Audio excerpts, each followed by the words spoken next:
Bit of a oxymoron, the jersey that I'm wearing, the St. Paddy's Day, Luck of the Irish Blackhawks jersey, but it has not been a good 24 hours for the Blackhawks. To start off with, Toews and Dach is now undergoing wrist surgery after injuring himself just before Christmas for playing for Canada for World Juniors. All that talk about why wouldn't you let Lafreniere play in the World Juniors?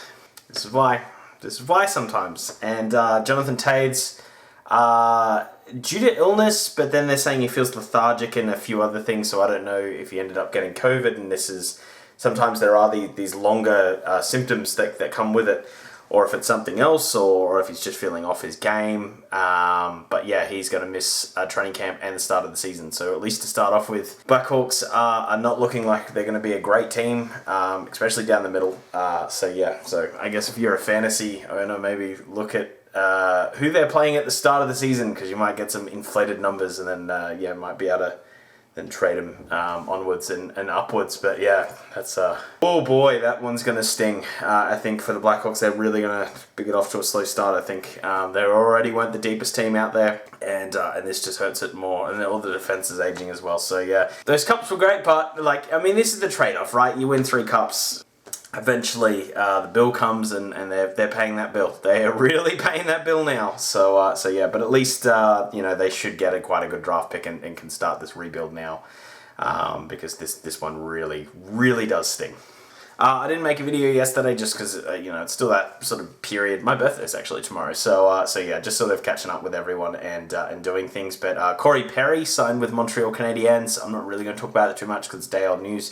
But yeah, it's a good little signing for them. I don't think it's going to help them in the way that they want it to, but they might be able to trade him at the deadline for something. I would have liked him to go on to a slightly different team. I think he would have been able to help the Capitals or one of those sort of teams that are a little bit more up there, a little bit better. But yeah, well, I guess we'll see how that goes. Flames is another team that comes to mind. Even Vancouver, if they could have fit him under, I could see that working. But yeah, obviously he's off to the Canadiens, so we'll see how that goes. Seth Jarvis has signed an extension as well. Andreas Anathasiou. I know I butchered that. I can never say that one. Mike from the old podcast just bagged me out all the time.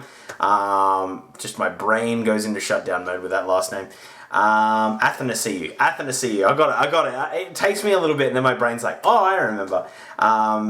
He signed a 1-year deal at $1.2 million with the LA Kings. It is a great deal for both parties. Bolsters LA's lineup, even though they're really not going to be doing much this year, but it's a 1-year deal so they can trade him at the deadline. And last year he did fetch a few draft picks, so it was a smart little play. So if he can get some minutes and move up in the lineup, that could really help them. Ridley Grigg signs with the Ottawa Senators, gets that deal done, and Ethan Bear finally gets an extension done. So one of the RFAs are now off the board.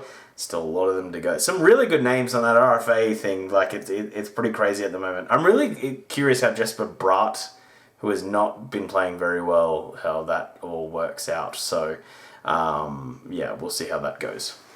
But Ethan Bear, it's 2 years by $2 million.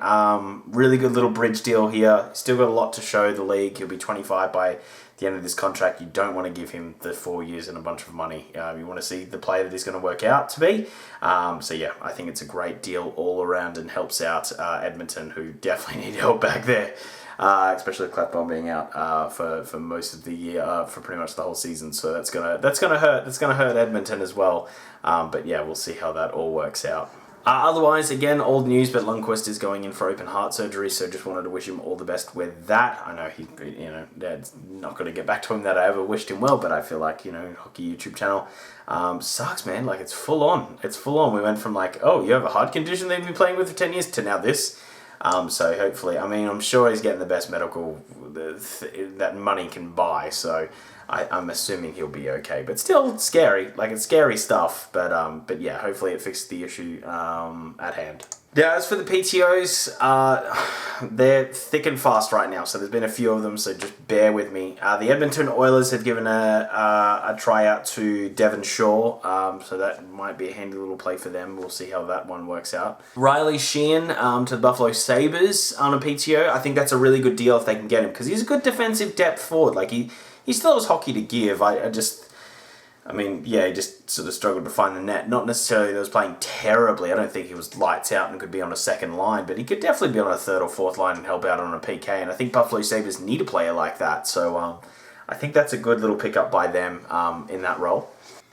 Garrett Sparks has gone with the PTO with the Flames, so look out for that one as well.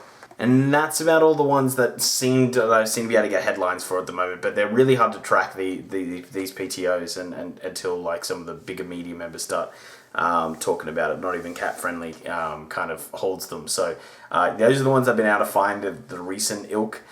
So yeah.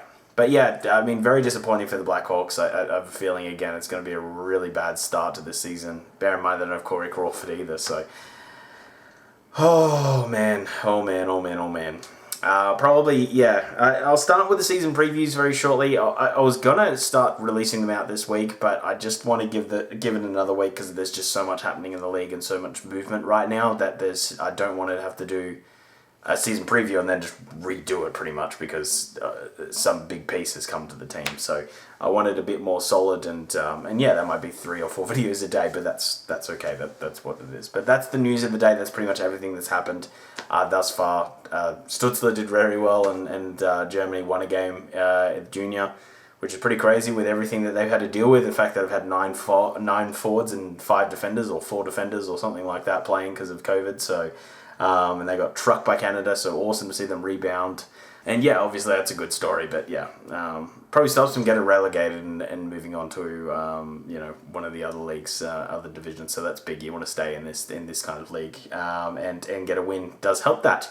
Anyway, guys, if you did like this video, hit the like button. Otherwise, hit subscribe down below because that really does help us out. And comment down below, what do you think of the Blackhawks coming up?